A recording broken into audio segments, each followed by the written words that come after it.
Так, здоровенький всем, с вами Эль Пабло. Зажег я вот такой вот костер. И сейчас я буду делать эксперимент. У меня есть зажигалочка нищебродская. И я хочу посмотреть, что сейчас будет, если бросить эту зажигалку в костер. Да-да, мои юные фаны и фанатки, не удивляйтесь. Эль Пабло опять в лесу, лесной дурачок вещает своим фанаткам и фанатам. Так, давайте же посмотрим, что будет, если бросить зажигалочку в костер. Хопа. Оу, щет. Ни хрена себе. О-о-о-о. И все?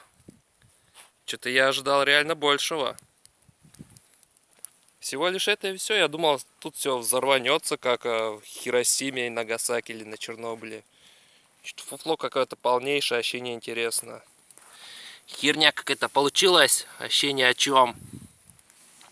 Ладно, пофиг. Всем пока. С вами был Эль Пабло.